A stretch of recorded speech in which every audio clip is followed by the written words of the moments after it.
we are doing part 2 of the interview for the cast of My Extraordinary, as well as with scriptwriter and songwriter for My Extraordinary, Vincent A. Say hi, everybody.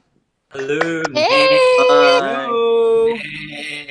Hey, All hey, hey!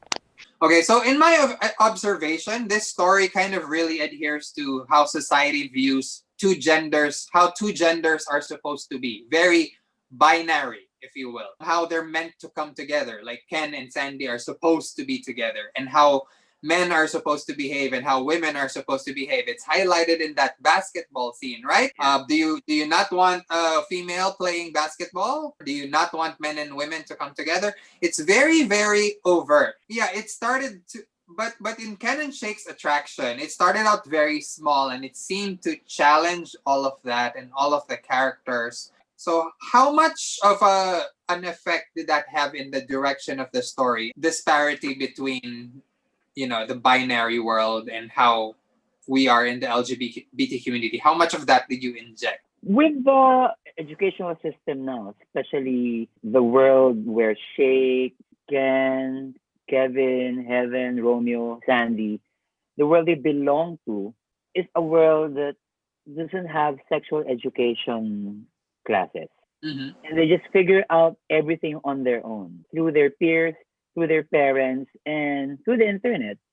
And there's so much information, but what do you do with the information? There's just information. How do you digest these information? How how will you take it in? So at that basketball scene, there's so many things. There are a couple of things that I brought up. Just because Shake is tall, Kevin assumed, "Hey, you look tall. Why don't you play?" Just because he was tall, he should play. And then it turns out that he's such a sucker. He doesn't know shit about basketball. And then suddenly he's gay.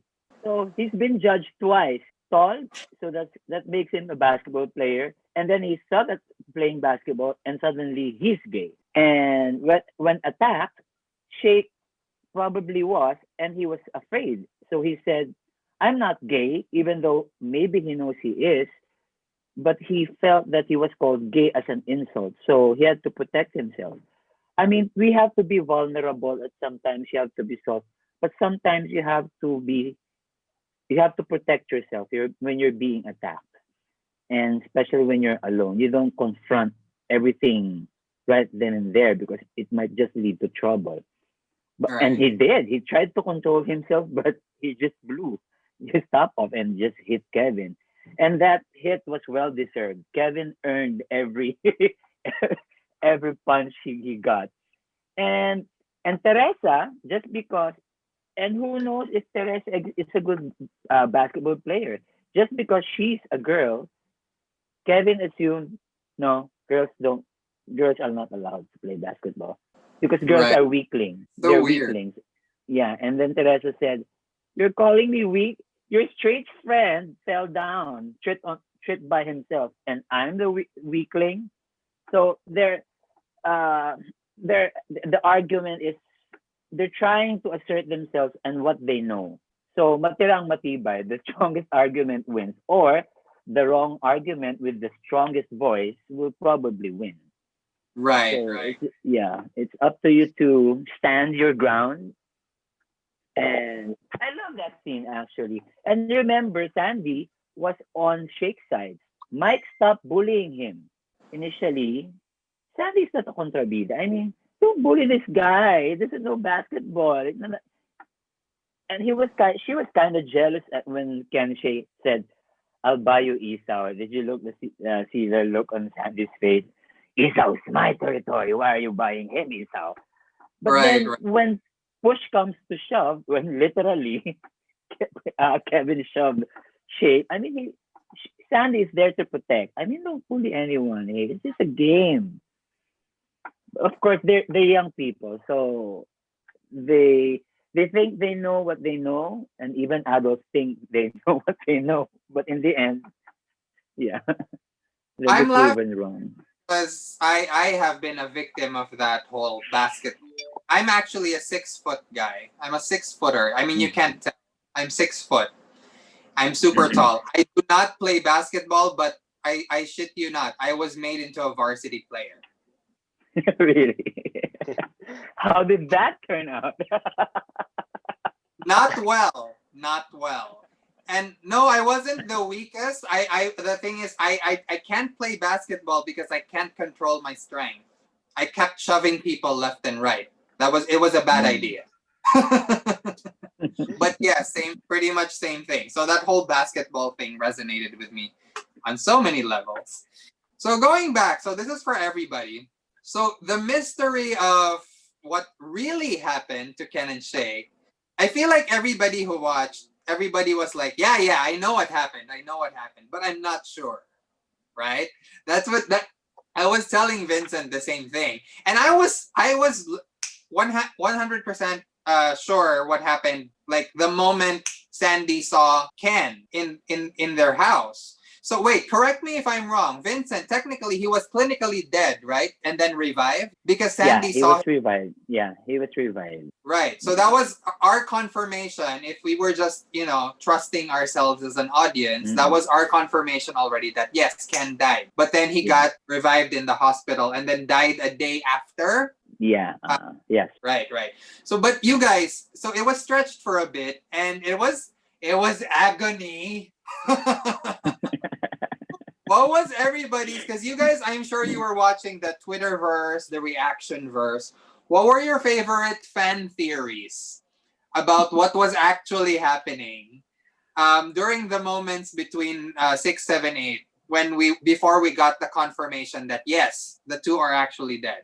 That Right. Everything that was happening inside episodes 6 to 8 was all in Ken's mind when he was writing or typing in the script for the play Sandy. Because the budding playwright, right. Yes. That it was all in his head, that it's like he was daydreaming or he fell asleep, that it was all in his head. That for me was like a good twist, and that's a good theory because it's like the story could be more aimed into a happier ending, just like the audience wants a happy ending. But yeah. We did end up with a happy ending, just not the Yes. same happy ending that we're used to. Yes, actually, it's a very happy ending. Like my mom said, Ma, it's a happy ending. You call it, we both died. How can it be a happy ending, my mom said. Bittersweet na happy ending. You know what else my mom said? I raised you were a happy child. What's wrong with it? Okay, who else has a fan favorite theory? So I came across this tweet on Twitter saying that it's real that Ken died, then revived. And then after that, he had a mental disorder called schizophrenia. Yes. And then He became schizophrenic because of the accident. yeah, and he was only, all the illusions about Shake is only made up by his mind. Ah, that's interesting. Yeah. Very interesting indeed. Because this is one of those media that feels a little bit like the Sixth Sense, right? I mean, not just because of the ghosts, but because you don't really know what's going on till the very, very end, where you get all the confirmation. Does anybody else have a favorite fan theory? I read some of the fun theories, and there's one theory about the wishing tree, of course. They wanted to have a major twist in the end that they will wish, or Sandy has supernatural power, like she can see ghosts, and maybe she can also see the future. The fun ones that maybe it's all the illusion or what Sandy saw when she's going to Monica to tell the truth. It's a lesson to Sandy if she will tell the truth or just go with the flow. There was also like a few fan theories that I remember because it was very obvious to me that the audio was added, and correct me if I'm wrong, Vincent, but the audio was added that the urn that was carried by Monica was the dad's urn because that was added in. I remember very clearly hearing it, and I was like, nope, everybody's dead. But one fan theory is that Monica, basically in shame because she was embarrassed about what happened, she took Ken and separated him from Shake, and they're gonna be staying for a while in their family home, and they're just basically gonna stay away from the world for a bit. Yeah. But it turns out I was right. I hate being right. Does anybody else have? Because somebody pointed that out to me in one of the reaction videos. They were like, no, they're not dead. As you can see, they're even changing clothes. And I was like, actually, he has the luxury of changing clothes because he can swap around his outfit. It's a stylist in heaven. There was one theory that Shake died, and then Ken is in coma, and Monica brought Ken's comatose body in the rest house. And then, this we were talking, is that correct, Vince? Why would Monica bring Ken's body? Is to that rest even house? legal? And Is that medically even allowed? I mean, if I had a son in comatose, I would just leave him in the hospital and stay there until he wakes up. Why would I bring? I mean, so, it's funny. Some are hilarious, some are far fetched, but it's good that people are talking about it because they're stretching their imagination. So, and then people were so disappointed that I went the realistic way, which if you get into a bad car crash, you will probably die. And they said, they died. Hello, guys. There's an urn. I mean, the Easter eggs are all over the place. So, And I was telling Vincent, and I believe I said this in the reaction video, and I was telling my friends as well, that reaction that Enzo had, where it was his knee-jerk reaction, his mom called. So his mom calls and he panics, right? Because he's like, oh shit, am I doing something wrong? I have to get this over with right now because my mom is mad. That's the headspace. And even if I was supposed to go home the next morning, I would have done the exact same thing. And I would have been hit by a truck. Yes. So I can completely relate to that. That's 100% relatable. It's a little scary. I feel like, Vincent, have you been reading my diaries? No, I'm kidding. actually, I am. Okay, so Vincent, for you, real quick question, and maybe for Enzo and Darwin as well, since you guys are the leads. Were there any bodies of work in BL that you wanted to reference the same feels or this get the same kind of emotional impact? Or on the opposite side of the spectrum, was there any kind of BL that you wanted to avoid and say, no, we don't want to do it that way because that's already been done? Was there anything like that you were aware of? Because we are coming in, we are the second wave. I know, don't call it second wave. It's like the pandemic. The second batch. The second batch. The first batch was Game Boys, Hello Stranger, and in between, quite a lot. And then we're the second batch. So clearly, we said, let's not do this. Let's not do this one. Let's not do this one. Let's not do this one. Because it's been done. What will we do? So we said, and then we went the opposite direction. What if we really make this heavy drama? We knew that we were going to follow the teleserye type of storytelling. Very teleserye, from the song to the narrative to the acting style to the scoring. It's a teleserye. It feels like a movie cut in 8 episodes, which is not necessarily wrong. Yes, it is. It feels like a movie in 8 parts.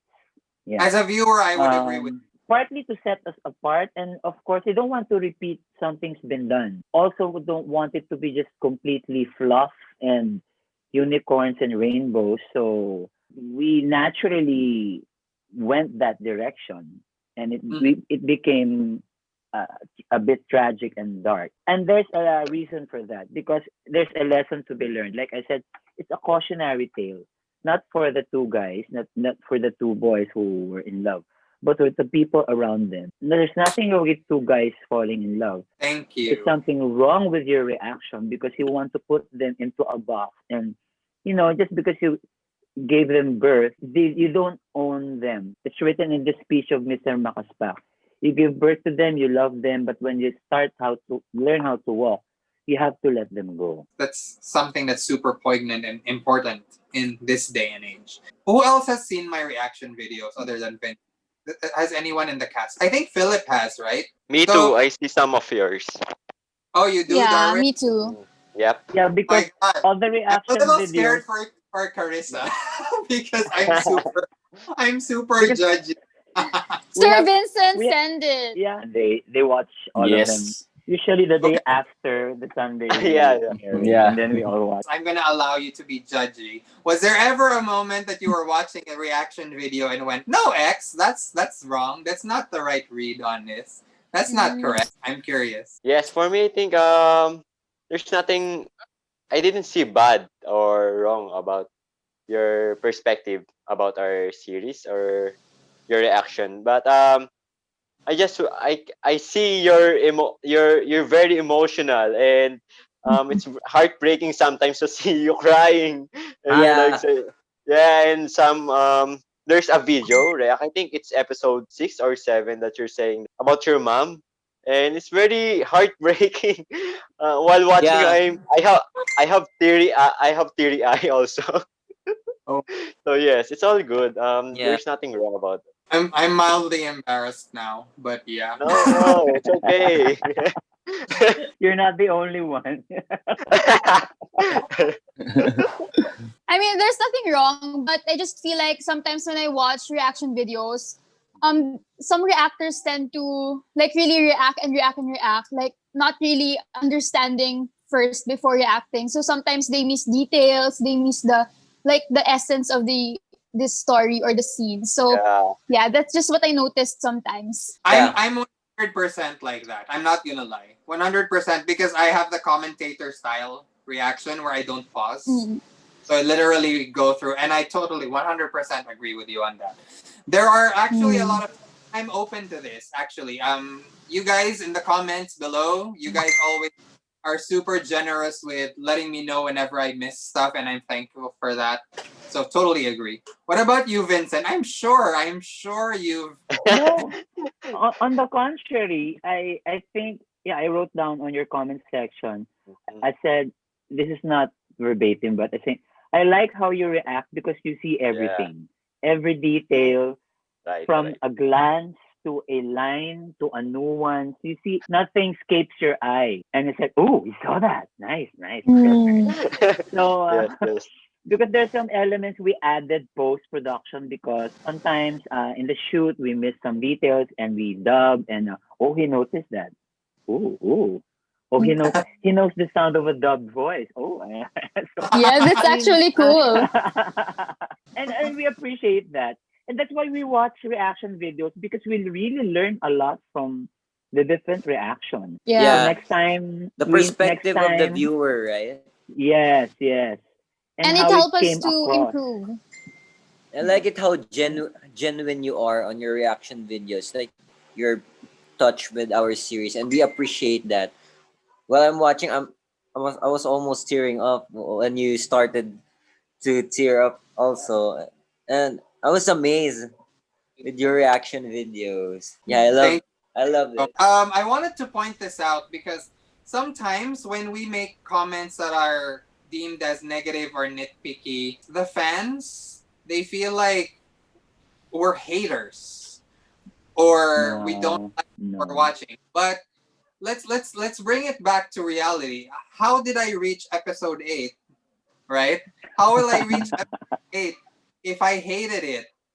I don't Yeah. know if you saw. There was one show where I literally did a reaction. I deleted it eventually, but there was one show I watched it in the middle of it. I was like, this is shit. I don't want to watch it anymore. I just I quit. think I I saw saw that on that. Twitter. I saw that. You gave up in the middle and said, "Ooh, I gave up in oh the my middle. God." I was like, this is not watchable. This is not watchable. I do not want to waste my time.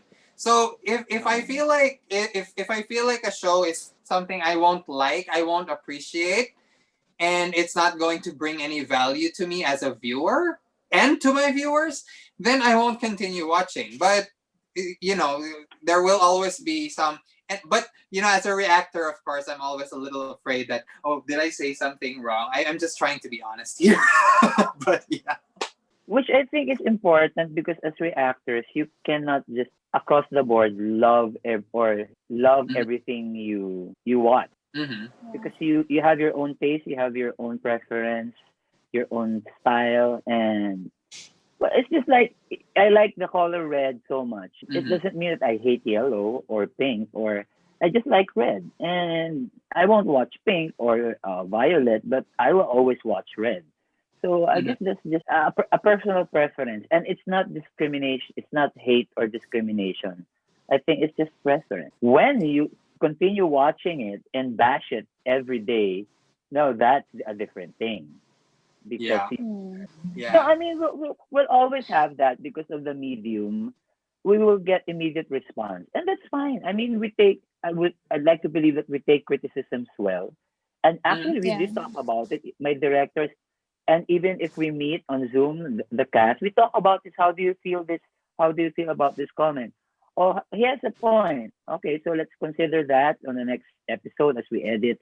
But some, if you just flat out see it's shitty writing, so okay, so how do you suggest I should write it? You have to qualify your arguments. When you say it's beautiful, why is it beautiful?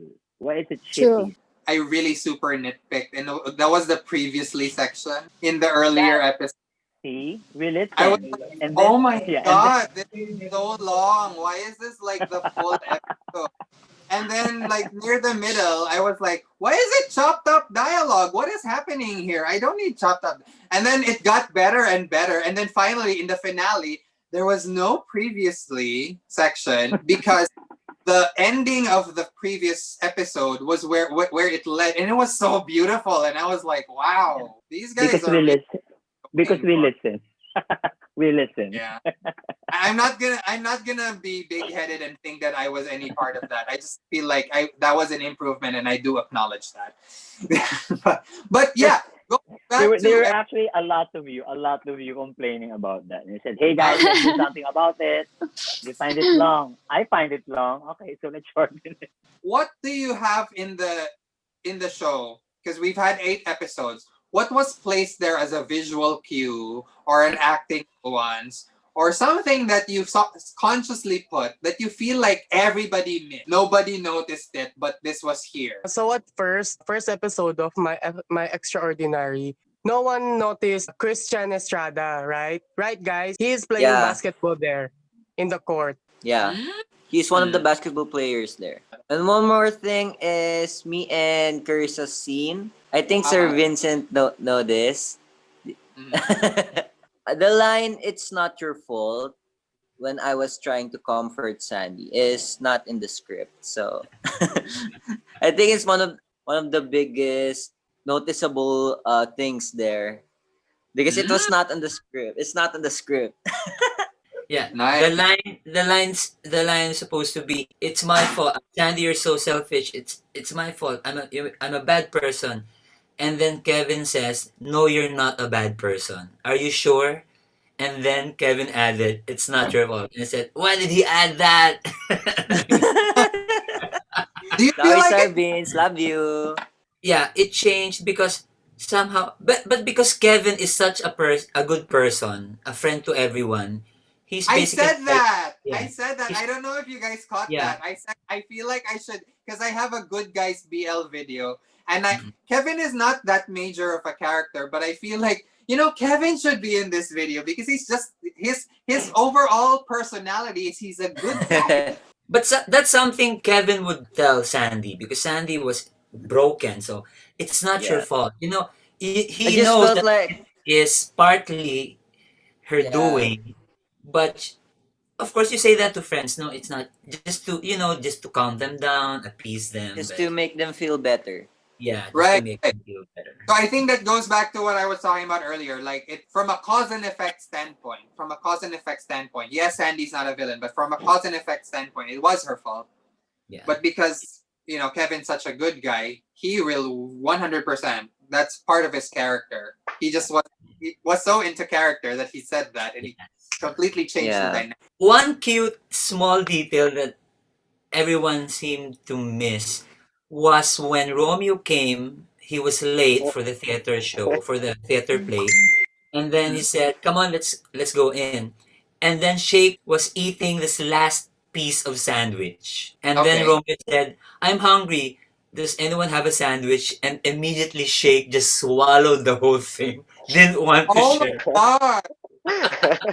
Oh my god. Was that was that an acting choice on your part? It was in the script. Oh, it Yes. was in the script. Uh, Okay. and then I spoke to my director. Let's show that. Let's show the funny side of Shake. So we had to re-edit that part and show that he swallowed because they were like towards the end of the frame. So he swallows it before he exits the frames. And then Romeo said, "Gutom na ako, meron ko may sandwich dyan." And you see Shake. Oh I'm no. not going to share my sandwich with you, but I'm going to And share it with Ken. that was that's one of, well, that's also, I feel like, you know, part of the character of Shake is that he'll 100% take what he can get. So Yeah, yeah. He's been deprived all his life, so give it to him. it is